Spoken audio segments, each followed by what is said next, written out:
जय हिंद दोस्तों, आप सभी को एम लक्ष्मीकांत में स्वागत है। जैसा कि आज हम लोग देखेंगे एम लक्ष्मीकांत को फंडामेंटल अधिकार को पढ़ा रहे हैं, जो मौलिक अधिकार भाग 3 कितना है 12 से लेकर 35 तक है।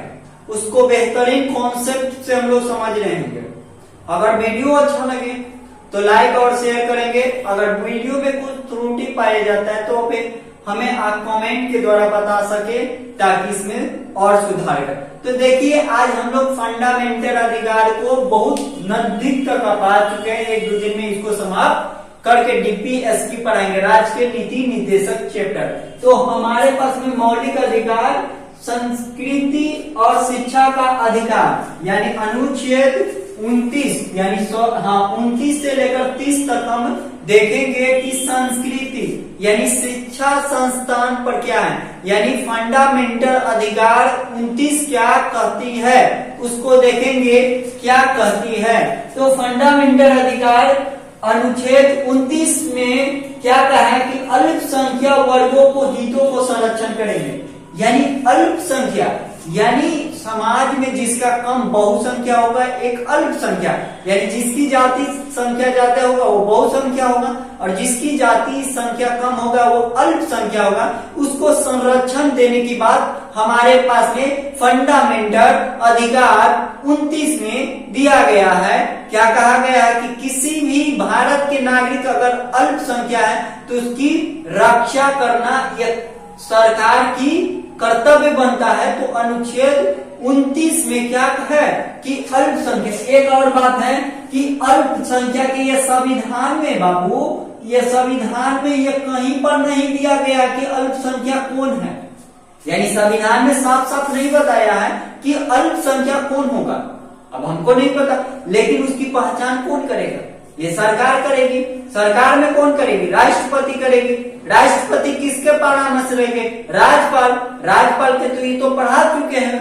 तो आप देखिए कि संविधान में अल्पसंख्यक वर्ग का संरक्षण नहीं दिया है, लेकिन क्या बोला है कि भारत के राज्य क्षेत्र यानी कोई भी राज्य क्षेत्र या किसी भी भाग में यानी भारत के क्या निवासी में किसी भी नागरिक के किसी भी अनुभाग, किसी भी अपनी विशेष भाषा, लिपि, संस्कृति का अधिकार होगा।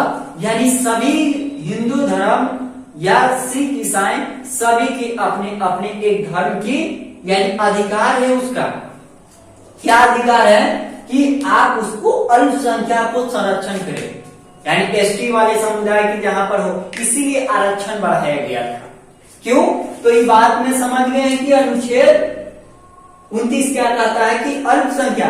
तो याद रखिएगा कि हमारे अल्पसंख्या के आधार पर हमारे पास में क्या होता है, लेकिन संविधान में कहीं भी प्रावधान नहीं की गई है कि आर्टिकल 29 में कौन अल्पसंख्या, इसकी पहचान हम उसके बाद और एक क्लॉज को पढ़ेंगे तो उसके बाद में पता चलेगी कि क्या है। तो अधिकार होगा। तो ये समझिए कि 29 में क्या कहा गया है कि किसी भी भारत के नागरिक के संरक्षण या उसका अधिकार होगा।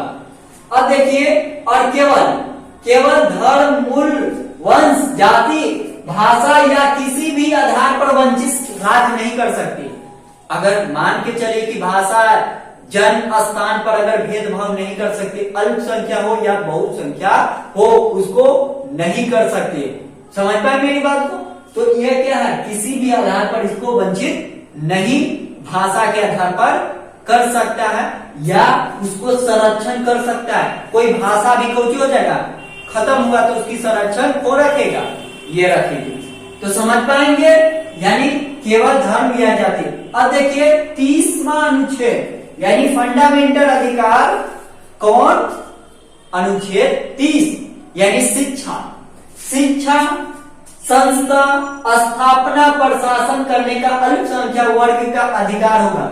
यानी क्या अधिकार होगा कि सरकार चाहेगी कि एससी समुदाय के और एसटी समुदाय के लिए या ओबीसी समुदाय के लिए एक हाई कंडीशन, इसके लिए अलग स्कूल की व्यवस्था करवा सकती है, वर्ग करवा सकते, या उसका अधिकार है। क्यों भाई? क्योंकि उसको शिक्षा संस्था पर उसको वंचित है, तो वो मुख्य धारा में लाने की एक प्रयास सरकार करेगी ताकि उसमें कुछ होगा वो भी पढ़ लिख के एक IAS अधिकारी बन जाए ताकि समाज एक मेंटेनेंस में आ सके। तो ये सरकार की पहल होता है। एक आम नागरिक का भी यही कर्तव्य होता है कि सरकार की शिक्षा संस्थान या प्रशासन में इसको क्या होगा, ये होगा और स्कूल की सोन में कुछ होगा संस्था पर कर पाएंगे। क्या मेरी बात को समझ पाए? कर दीजिए। हो गया। देखिए अब हम लोग अनुच्छेद 30 भी देख लिए। अब 31 अनुच्छेद देख लेते। ओके, यानी 31वां अनुच्छेद क्या कहता है कि संपत्ति है, यानी संपत्ति का अधिकार मौलिक अधिकार था, मौलिक अधिकार था। समझ पाए मेरी बात को? यानी संपत्ति के अधिकार पहले मौलिक अधिकार था। अब क्या हो गया है कि 44वां संविधान संशोधन करके क्या गया 1978 में संपत्ति का अधिकार मौलिक अधिकार न बल्कि कानूनी अधिकार है। संपत्ति का अधिकार मौलिक अधिकार नहीं बल्कि कानूनी अधिकार है। क्या है? मौलिक अधिकार नहीं बल्कि हर्जाना भी भर सकती है। तो इस पे केस भी यही रहता है हमेशा। तो ये समझ गए कि संपत्ति का अधिकार कोची है, मौलिक अधिकार न बल्कि कोची है, कानूनी का अधिकार है। और 300 क में जोड़ दिया गया। 300 क में कोची है, किसी व्यक्ति को सरकार जमीन ले रही, उसके पहले में उसको संपत्ति के बदले में उसको जो क्षतिपूर्ण हुई है उसको आप दीजिएगा ना। तो 300 क में इसको दिया जाएगा। लगभग मुझे जहां तक जानकारी है, मैं लगता है कि भाग 22 में, ये 22 में नहीं 12 में इसको जोड़ दिया गया है। तो एक बार अपने ये चीज को हमें कमेंट में बताएंगे कि ये कितना होगी। हो गया। देखिए हम लोग इसको बैठ गए। तो हमारे पास में क्या है कि अब अल्पसंख्यक कौन होगा, यानी संविधान के अनुच्छेद 29 तो ये प्रावधान नहीं किया है कि कौन अल्पसंख्यक होगा। तो हमारा संविधान में क्या है कि अल्पसंख्यक अंतर्राष्ट्रीय पर, इसको राष्ट्रीय पर अल्पसंख्यक आयोग का बना 1952 में। समझ पाए? यानी राष्ट्रीय आयोग अधिनियम एक्ट कब आया? 1952 में। उसके बाद में फिर 53 में आया जब एक्ट। सभी मतलब कुछ तो समय लगता है ना। आज काम कर रहे हैं तो 10 साल के बाद एग्जाम दीजिएगा, तो उसके पहले से तैयारी करते हैं ना। तो उसी तरह से के अधिनियम 1952 में आया। और यानी 1953 में 53 है ना, 93 में हमारे पास में क्या आया कि 5 धार्मिक समुदाय की अल्पसंख्या में पहचान करने की बात आई। यानी अल्पसंख्यक कौन होगा, इसकी पहचान कौन की, यानी 1993 में ये प्रावधान आया कि कौन कौन अल्पसंख्यक होगी। तो पहला होगा मुस्लिम अल्पसंख्यक, फिर ईसाई, फिर फारसी और फिर सिख, फिर बौद्ध। लेकिन ये 2014 में अल्पसंख्यक पर इसको कोची जोड़ा गया, जैन को जोड़ा गया।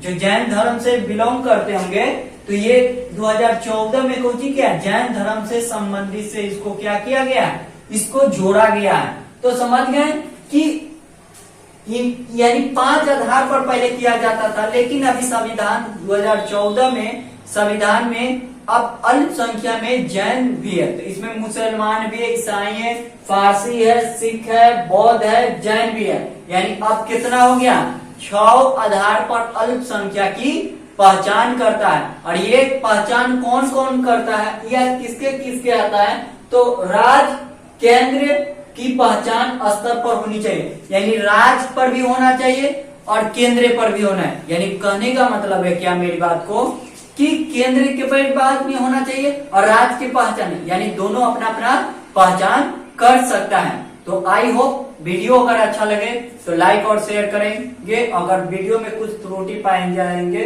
तो कमेंट के द्वारा हमें बता सकते हैं, ताकि इसमें और सुधार करने के प्रयास में एक पहल के रूप में देखा जाए। बहुत बहुत धन्यवाद। जय हिंद।